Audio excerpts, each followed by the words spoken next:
تو پھر سارا دن ٹی وی کے آگے بیٹھے ہیں, سارا دن ٹی وی کے آگے, بیوی کے سامنے بیٹھنے کے لیے تیار نہیں ہے. بیوی بھی ٹی وی کے آگے اور شوہر بھی ٹی وی کے آگے, تو وہ میچ دیکھ رہے ہیں. پھر میچ جب ختم ہوتا ہے تو پھر اس پہ جو تبصرے ہوتے ہیں ان میں ٹائم ویسٹ. پھر اس کے بعد کوئی جیت گیا ورلڈ کپ میں, ہار گیا, تو پھر وہ کھلاڑیوں کے جو انٹرویوز آتے ہیں کہ اصل میں وہ آفریدی نے اس دفعہ کچھ زیادہ اچھی پرفارمنس نہیں دکھائی, اصل میں وہ تھوڑے سے ایکچولی کچھ ذہنی دباؤ میں تھے, اور کچھ میچ فکسنگ بھی ہوئی ہے, کچھ نہیں ہوئی ہے. انتہائی فضول چیزوں میں ٹائم. دنیا کے سب سے فضول لوگ فنکار اور اس کے بعد کھلاڑی ہوتے ہیں, یاد رکھو, جن کو دنیا سب سے زیادہ عزت دے رہی ہے. یہ میرا ملفوظ ذہن میں بٹھا لیں. سب سے فضول ترین قوم دنیا کی جو لوگوں کا سب سے زیادہ ٹائم برباد کرتی ہے اور غیر ضروری چیزوں میں بلکہ گناہوں میں لوگوں کو ڈالتی ہے, وہ ہے ایکٹر, فنکار اور اداکار, گلوکار, فنکارائیں, اداکارائیں. یہ ٹائم ویسٹنگ کا سب سے بڑا ذریعہ ہے. اس کے بعد دوسرے نمبر پہ سب سے زیادہ ٹائم ویسٹ کروانے والے کون لوگ ہیں؟ کھلاڑی. سمجھ رہے ہو؟ پہلے میچز ہوتے ہیں گھنٹوں, اس کے بعد ان پہ کیا چلتے ہیں؟ تبصرے. پاکستان کیوں ہارا, ایکچولی یہ ہوا تھا, اس نے جو ہے نا وہ فیلڈنگ میں تھوڑی سی, میں تو پہلے ہی کہہ رہا تھا, وہ مجھے تو کھلاڑیوں کے نام بھی نہیں آتے نا. آفریدی ابھی چل بھی رہے ہیں کہ ریٹائر ہو گئے؟ اچھا. تو اور کون سا تھا؟ شعیب ملک, شعیب اختر, اسپیڈ اختر نام رکھا ہوا تھا لوگوں نے اس کا. تو وہ جناب آج کل اصل میں اس کی کمر میں پین تھا, اصل میں یہ تھا فلانا ڈیم. چھوڑو یار, گیند اور بلے کا ڈنڈے سے گیند اٹھا کے باہر پھینک دی, نکل گئی, ٹھیک ہے, نہیں نکلی تو ہار گئے. کیا ہو گیا اس میں؟ اتنا کیوں اس کو سر پہ مسلط کر رہے ہو؟ اتنا کیوں عزت ذلت کا معیار سمجھ رہے ہو؟ بھائی کرکٹ میں ہوتا ہے کیا ہے, گیند اٹھا کے لائے گا, وہ 3 ڈنڈے کھڑے ہوئے ہیں, اس کا دل چاہے گا ان 3 ڈنڈوں کے اندر میں گیند جائے, اور سامنے جو ڈنڈا لے کے کھڑا ہوا ہے وہ کہے گا نہیں گیند کو اٹھا کے کہاں پھینکوں, تو کبھی پھینک دیتا ہے کبھی نہیں پھینکتا. پھینک گیا تو ہاں وہ تھوڑا سا ہلا گلا ہو گیا, نہیں پھینکا تو چلو ہاں تو کوئی بات نہیں یار, ختم. لیکن ایسا نہیں ہے, اس کو پتہ نہیں کیا سمجھتے ہیں. انڈیا پاکستان پہ کوئی بارڈر پہ جنگ ہو رہی ہو, اس میں اتنے جذباتی نہیں ہو جاتے. گیند اور بلے کے ساتھ آپ کے ایسے جذبات, خدا کی قسم اس کے بارے میں قیامت کے دن سوال ہوگا. لہذا خلقتم, اس کے لیے اللہ نے تمہیں پیدا کیا تھا. افحسبتم انما خلقناکم عبثا, اللہ قیامت کے دن کہتے ہیں میں پوچھوں گا کیا تم نے یہ گمان کر رکھا تھا ہم نے تم کو بیکار پیدا کیا ہے؟ ان فالتو چیزوں میں اتنی دلچسپی. افحسبتم, بھائی مسجود ملائکہ ہے, انسان کو دنیا میں لانے کے لیے انتظام کیا گیا ہے, یہ اتفاق سے پیدا نہیں ہوا. پوری کائنات انسان کے لیے سجائی گئی ہے, پوری کائنات انسان کے لیے بنائی گئی ہے.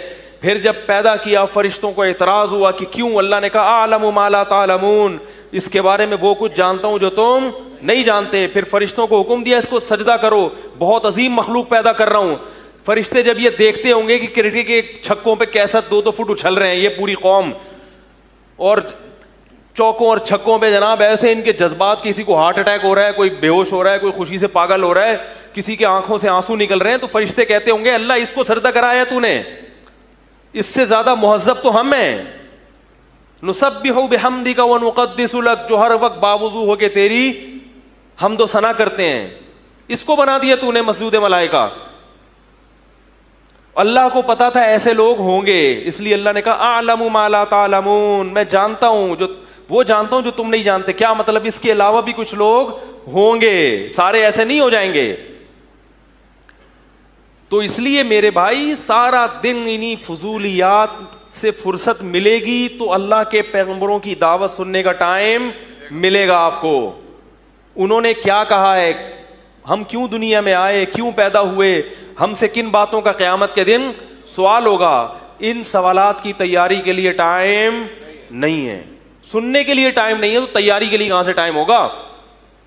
یہی وجہ ہے کہ بڑے بڑے فنکار اور گلوکار ہم نے دیکھے ہیں کہ جن کو جب سمجھ میں بات آئی تو انہوں نے شوبز کو ہمیشہ کے لیے چھوڑ دیا. سعید انور کو دیکھو, کھلاڑی تھا نا بہت بڑا, ایسی توبہ کی ہے کہ اب اس کا نام بھی کہیں پلیئر کے طور پر بولتے کیوں نہیں؟ اور بھی بہت سو نے توبہ کی مگر کی تھوڑا تھوڑا ٹچ میں. چلو اچھا ہے, اللہ ان کی مغفرت کرے, کوئی کوتاہی ہے تو اللہ معاف کرے, کچھ تو آئے. لیکن سعید انور جو ہے نا کھلاڑی, انہوں نے پلٹا کیسا کھایا ہے؟ بولو بھائی. چھوڑ دیں, توبہ کی ہے تو بس سب کچھ. آج ہمارے کسی نوجوان کو گیند اور بلہ پکڑا دو, وہ اس امید پہ کھیلنا شروع کر دیتا ہے شاید میں بھی بین الاقوامی ٹیم کا حصہ بن جاؤں, نیشنل اپنی قومی ٹیم کا حصہ بن جاؤں. ہمارے محلے میں ایک صاحب تھے, وہ ٹیم میں شامل ہونے کی کوشش کی, اس نوجوان نے بہت محنت کی, فٹ بالر تھا وہ, تو جو فٹ بال کی جو ٹیم ہے نا وہ چاہتا تھا میں اوپر سطح پہ جاؤں. کئی سال اس نے فٹ بال میں لگائے, ایکسرسائز, اور اتنا بہترین فٹ بالر بن گیا تھا, مگر اس کی سلیکشن نہیں ہو سکی تو مینٹلی کیا ہو گیا, سیٹنگ آؤٹ. تو اس سے کوئی بولے کہ بھائی تم تو کرکٹ کی زیادہ ہمارے ہاں ملک میں ویلیو ہے فٹ بال سے, اس سے کوئی پوچھے کہ تم تو فٹ بال میں جا رہے تھے, نہیں جا سکے, تمہارا مینٹل, تمہاری سیٹنگ آؤٹ ہو گئی. ہم ایسے کھلاڑیوں کو بھی جانتے ہیں جو اوپر تک پہنچ چکے تھے مگر انہیں چھوڑ دیا بالکل. تو جب بات سمجھ میں آ جاتی ہے تو بادشاہ چھوڑنا بھی آسان, کھیل چھوڑنا یا فلم انڈسٹری سے توبہ کرنا یہ تو بہت بات کی چیز ہے. وہ بادشاہ سے بھی توبہ کر لیتے ہیں اگر ظلم کر رہے ہوں. اور جب بات سمجھ میں نہیں آتی تو میرے بھائی پھر دیکھتے رہو سارا دن ٹی وی کے آگے کرکٹ کے میچ. اور جب میں بیان کرتا ہوں تو بولتے ہیں ان مولویوں کو پتہ نہیں کیوں تکلیف ہوتی ہے ہمارے کرکٹ دیکھنے سے. میرا بیان ہوا تو اس پہ ایسے ہی کمنٹس آئے تھے لوگوں کے کہ مولویوں کو پتہ نہیں کیوں تکلیف ہو رہی. ہم اگر ملک کی محبت میں کرکٹ کے میچ دیکھ رہے ہیں تو کیا جا رہا ہے؟ ملک کی محبت میں تم اپنا ٹائم ویسٹ کر رہے ہو. سمجھ رہے ہو کیا کر رہے ہو؟ اپنا ٹائم ویسٹ کر رہے ہو. کہہ رہے ہیں اس میں کون سا ناجائز ہے؟ کیا ٹائم ویسٹ ہو رہا ہے آپ کا بہت زیادہ. کوئی ویژن بناؤ, کوئی مقصد بناؤ, اس مقصد تک پہنچنے کی کوشش کرو, اور اس مقصد کے درمیان میں جو بھی چیز رکاوٹ بنے گی اس رکاوٹ کو اپنے راستے سے ہٹا دو. بولے ہم نے یہ ہدف ہے, یہاں تک پہنچنا ہے, اس میں کرکٹ رکاوٹ بن رہا ہے اس کو لات مار دو, اس میں ڈرامے فلمیں رکاوٹ بن رہے ہیں ہٹا دو اس کو راستے سے.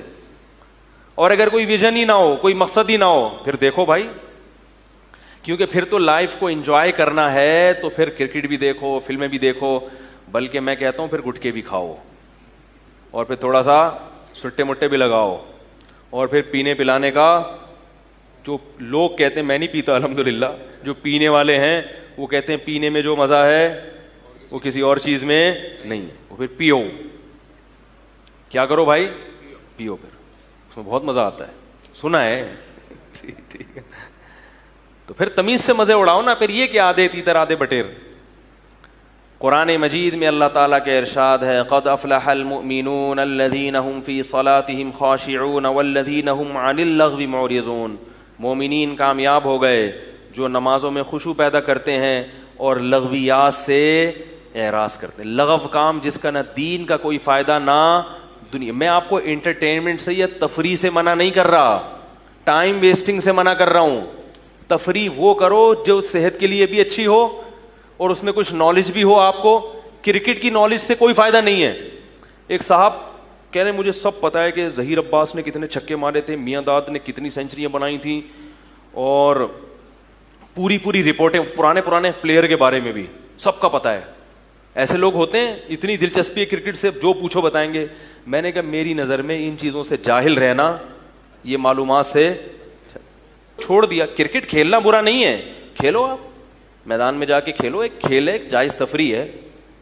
لیکن بین الاقوامی میچز میں جو اتنی زیادہ دلچسپی لی جا رہی ہے اور سارا دن ٹی وی کے آگے بیٹھ کر دل کی دھڑکنیں, ایسی دھڑکن تو لوگ اپنے باپ اور ماں کو نہیں دیتے, پورے دل نکال کے میز پہ رکھ دیتے ہیں سامنے. کہ اب آفریدی تمہارے ہاتھ میں ہے یہ دل, تم نے چھکا مار دیا تو یہ دل دھڑکے گا, ورنہ یہ دل. اتنا باولا ہونے کی ضرورت بولو بھائی نہیں.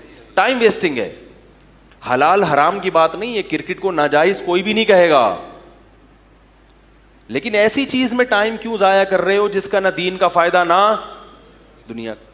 تو آپ جائز تفریحات میں وقت لگائیں, اس سے کیا ہوگا, اس کے دنیا کے بھی فائدے اور